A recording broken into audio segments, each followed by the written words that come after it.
हम दूरादेशीपन बाप की याद में रहेंगे तो दूसरों को भी दूर देश में रहने वाले परमात्मा का परिचय दे सकेंगे। हम विशाल बुद्धि बनेंगे तो औरों को भी विशाल बुद्धि बना सकेंगे का एहसास दिलाकर बनने की तरफ विशेष ध्यान देने की, कल्याणकारी संगम युग में विकारों की दलदल से सभी को निकालने की, सभी का कल्याण करने की युक्ति निकालने की, कल्याणकारी परमपिता परमात्मा की हम आत्माओं के लिए आज की मुरली से शिक्षाएं।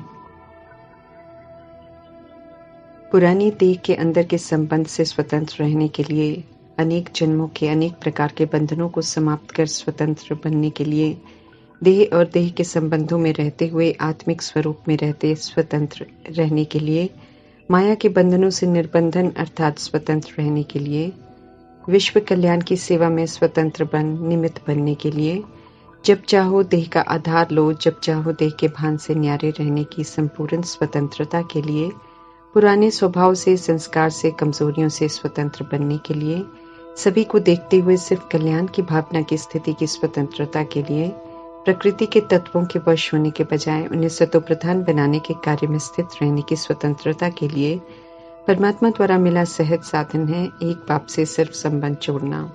जो सर्व संबंध जोड़ लेते हैं वे स्वतः ही सर्व बंधनों से मुक्त हो जाते हैं, और जो सर्व बंधनों से मुक्त हो जाते हैं उनकी स्थिति देह के भान से ऊंची हो जाती है, सदा स्वतंत्र, सदा उमंग उत्साह बना रहता है।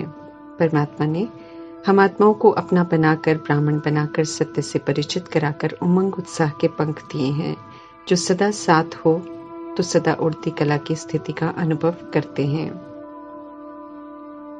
कर्म करते हुए भी योग परमात्मा से लगा रहता है। परमात्मा संग सर्व संबंध नहीं बनाने से दैहिक बंधन नीचे खींचते हैं। जो परमात्मा से सर्व संबंध का रस ले लेते हैं उनका उमंग उत्साह कभी भी कम नहीं होता है। तब भी नहीं जब कोई दैहिक कार्य करना होता है। भले नीचे देह की दुनिया में आते हैं लेकिन स्थिति उड़ती कला की ही होती है। कोई भी कर्म करते परमात्मा की याद से विस्मृत नहीं होते हैं, इसलिए कर्मयोगी बन कर्म में आते हैं। निमित्त हूँ कराबनहार सर्वशक्तिमान परमपिता परमात्मा है, उनके डायरेक्शन के प्रमाण कर्मेंद्रियों से मालिक बन कार्य करा रहे हैं। परमात्मा की स्मृति हम ब्राह्मण आत्माओं को सदा उमंग उत्साह में रखती है, और ये पंख ब्राह्मणों के लिए बड़े से बड़ी शक्ति है जो कभी भी नीरस नहीं होने देती है, क्योंकि उमंग उत्साह में कार्य कर उसका रस अनुभव किया होता है। परमात्मा द्वारा मिले हुए खजानों का रस अगर एक बार लेकर उसके द्वारा प्राप्त हुए अतीन्द्रिय सुख का अनुभव कर लेते हैं तो फिर कभी भी दिल शिकस्त हो नहीं सकते हैं। सदा दिल खुश रहते हैं। परमात्मा हमें वही करने को कहते हैं जिससे आत्मा की शक्ति बढ़ती जाती है। तभी तो परमात्मा कहते हैं संतुष्ट रहने का, एडजस्ट करने का, शांत रहने का, किसी भी कमी कमजोरी को यूज नहीं करने का अपना ही मजा है। एक बार श्रीमद् प्रमाण चल कर तो देखो तो उसमें सुख, शांति, खुशियां समाई हुई हैं। इसी तरह उमंग उत्साह बना रहे तो परमात्मा कहते हैं कि ये तूफान को भी तोहफा बना देते हैं। देह अभिमान थका देता है। उड़ती कला का आत्मिक भान सहज ही उमंग उत्साह से सब पार करा देता है।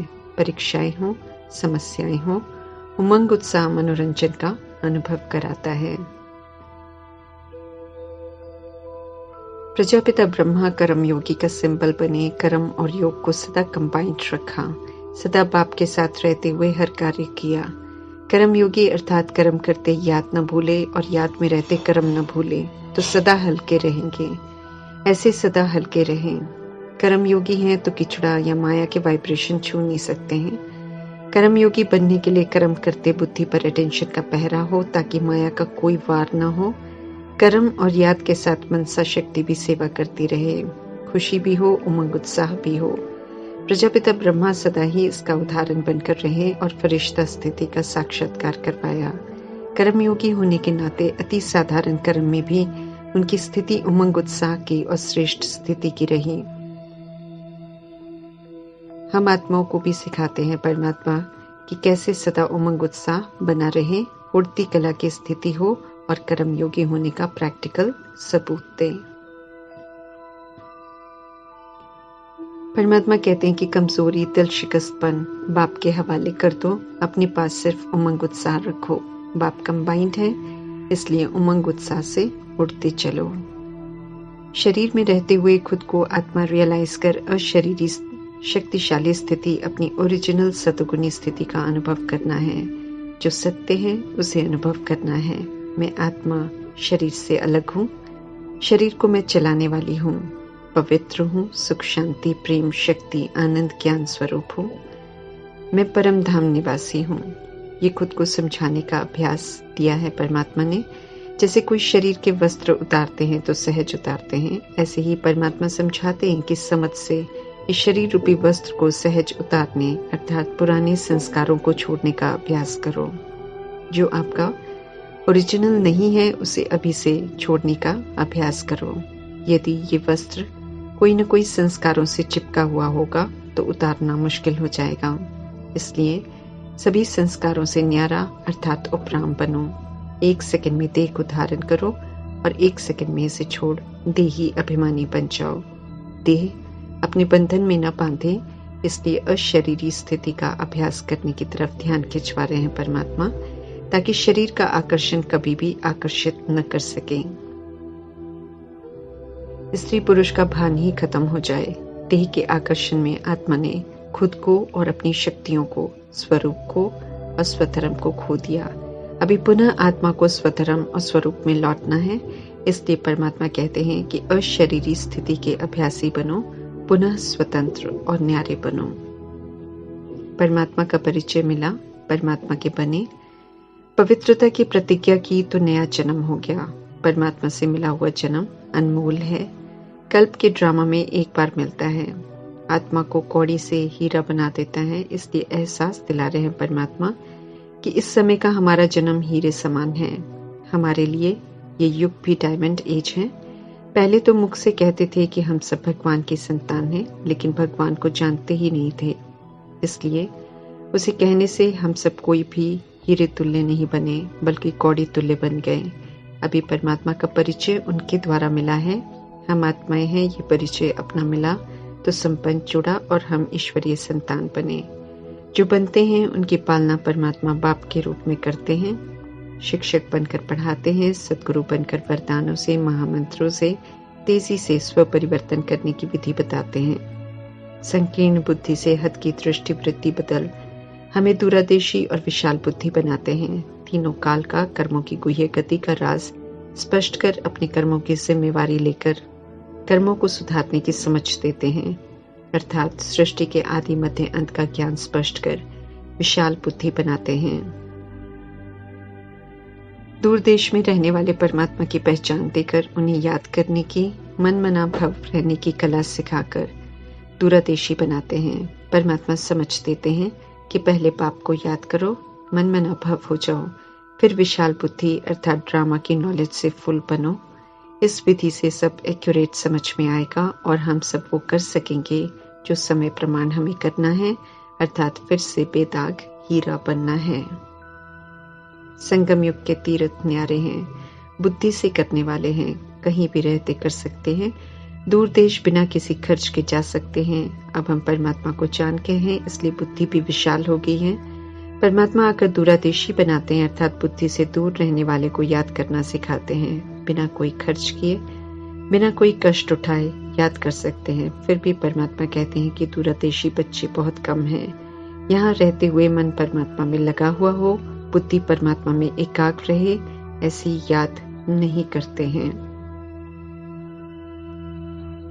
साधु साधना करते हैं, खुद को महात्मा भी कहते हैं, लेकिन परमात्मा स्पष्ट करते हैं कि विकारी दुनिया है, विकार से पैदा होते हैं, इसलिए यहाँ कोई भी महात्मा नहीं है। पवित्रता आत्मा को महान बनाती है, पवित्रता नहीं तो महात्मा भी नहीं। पवित्रता आत्मा का धर्म है। जब आत्मा इस धर्म को ते अभिमान में आकर छोड़ देती है तो भ्रष्ट बन जाती है। आत्माएं भ्रष्टाचारी तो दुनिया भी भ्रष्टाचारी बन जाती है। आत्माएं इस समय अपनी कर्मेंद्रियों के अधीन है, इसलिए कोई राजा नहीं है, सब प्रजा है, इसलिए प्रजा पर राज्य चल रहा है। भक्ति का पाठ पूरा हुआ। परमात्मा स्पष्ट कर रहे हैं कि पाठ पूजा करके, शास्त्र पढ़कर कोई भी परमात्मा से मिल नहीं सकता है, न मुक्ति में जा सकते हैं। विधि है मुक्ति में जाने की। पुराने शरीर में रहते हुए एक्यूरेट परमात्मा को याद कर संपूर्ण पवित्र बनना पड़ता है। उसके लिए परमात्मा स्वयं अपना परिचय देते हैं और एक्यूरेट याद करने की विधि बताते हैं। परमात्मा को जानने से, उनका बनने से, उनके बताए हुए रास्ते पर चलने से वर्षा मिलता है। स्नेह भरी, प्यार भरी, सच्ची याद चाहिए। मतभेद वाला ड्रामा जब बन जाता है, जब मनुष्य आत्माएं आसुरी बन जाती हैं, अर्थात रावण रूपी विकारों के वश हो जाती हैं, तब देवता बनाने वाले निराकार परमपिता परमात्मा ड्रामा में प्रवेश करते हैं और मनुष्य से देवता बनाते हैं। परमात्मा समझ का नेत्र देकर विशाल बुद्धि बनाते हैं। शास्त्र तो आधा कल्प से पढ़ रहे हैं, लेकिन बुद्धि और तुच्छ हो जाती है। मतभेद बढ़ते जाते हैं, अपवित्र भी बनते जाते हैं। शास्त्र और धार्मिक पुस्तकें पढ़ते हुए भी कौड़ी जैसे बन गए हैं। आत्मा तो दिन पर दिन दुर्गति में जाती जा रही है। पवित्रता की धारणा से बुद्धि विशाल होती है, अपवित्र बनने से समझ का नेत्र बंद हो जाता है। संगम युग में परमात्मा पाठ में है, हर बात एक्यूरेट समझाते हैं, तो विशाल बुद्धि भी अभी है। जन्म भी हमारा हीरे जैसा है। ईश्वरीय संतान भी समझ से अभी हम बनते हैं। परमात्मा पतित पावन है, इसलिए कण कण में कैसे हो सकते हैं, अब समझ में आता है। नहीं तो भावनाओं में बहकर तो परमात्मा को सर्वव्यापी कहकर खुशी अनुभव करते हैं। ऐसा कहकर हम परमात्मा की ग्लानि करते हैं कि परमात्मा हम आत्माओं को अभी समझाते हैं। संदेश सभी को देना है परमात्मा का, लेकिन अगर कोई नहीं समझता है तो वो देवता कुल का नहीं है। ये समझ संतुष्ट रहना है सभी से। ज्ञान को धारण कर, पवित्र रहकर, सुख शांति स्वरूप रहकर, मास्टर ज्ञान का, सुख का, शांति का सागर बनना है, क्योंकि औरों को भी देने की सेवा करनी है। विशेष रूप में अंत में जब चारों तरफ दुख अशांति का वायुमंडल होगा, परमात्मा अपना और अपनी रचना का परिचय खुद आकर देते हैं। हमारा कर्तव्य है औरों को देना। यही संदेश उन्हें अंत में परमात्मा की याद दिलाएगा और याद से मुक्ति मिलेगी। रावण की मत पर चल रहे हैं सब, इसलिए निराकार परमात्मा की बातें सहज समझ में नहीं आती है। आत्माओं को फिर भी अगर ज्ञान समझ में आ गया है तो परमात्मा कहते हैं कि फिर युक्ति निकालो समझाने की, क्योंकि जो परमात्मा के नहीं बनते हैं उन्हें समझाने की सेवा हमें करनी है। कैसे सभी को दूरदर्शी बनाए, कैसे परमात्मा का सभी को परिचय दें, ये हमें सोचना है।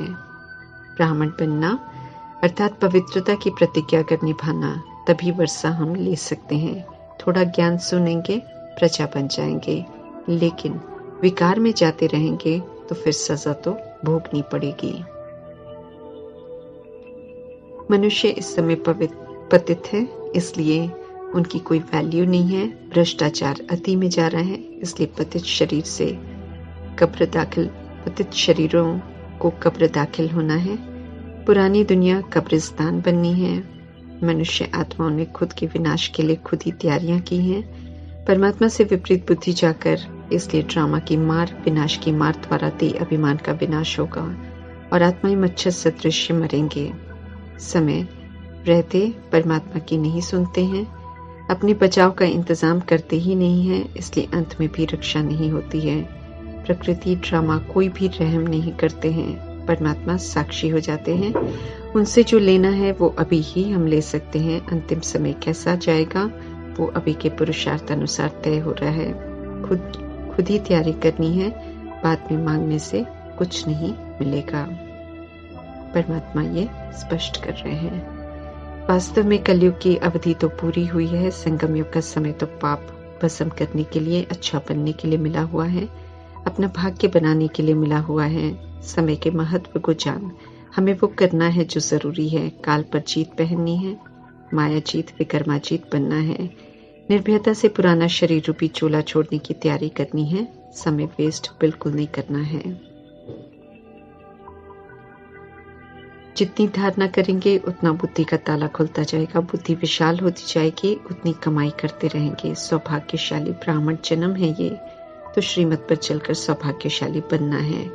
पारलौकिक पिता पावन बनाने आए हैं, मेहनत भी खूब कर रहे हैं, इसलिए उनका पूरा रिकॉर्ड रखकर उनकी याद से श्रीमत से पावन बनना है। बाप समान बनकर साथ जाना है, बराती बनकर बिल्कुल नहीं जाना है। बराती को सजाओं की मार खानी पड़ती है। ऑर्डिनेंस है परमात्मा का कि पावन बनो। इस कल्याणकारी लीप धर्माऊ युग में चढ़ती कला का पुरुषार्थ कर अपना कल्याण जरूर करना है, फिर युक्ति से औरों को भी जरूर समझाना है। सारी आत्माएं अपना ही परिवार हैं। उस्ताद परमात्मा की शिक्षाओं को, युक्तियों को अमल में लाना है। विकारों की दलदल से निकाला है परमात्मा ने, तो औरों को भी निकालना है। साथ साथ अलर्ट भी हमें रहना है। औरों को निकालते हुए खुद नहीं फंसना है। ओवर कॉन्फिडेंट नहीं होना है। यहाँ तो अंत तक जागरूक रहना है। पढ़ना भी है, याद में भी रहना है। अल्फ अर्थात परमात्मा की यथार्थ पहचान सभी को मिले, इस प्रति विशेष ध्यान देना है। फिर बे और बादशाही का राज भी बताना है। इस कयामत की वेला में सभी का संबंध एक परमपिता परमात्मा से जुड़ जाए, ये शुभ भावना से भरी सेवा पर निरंतर रहना है। ओम शांति।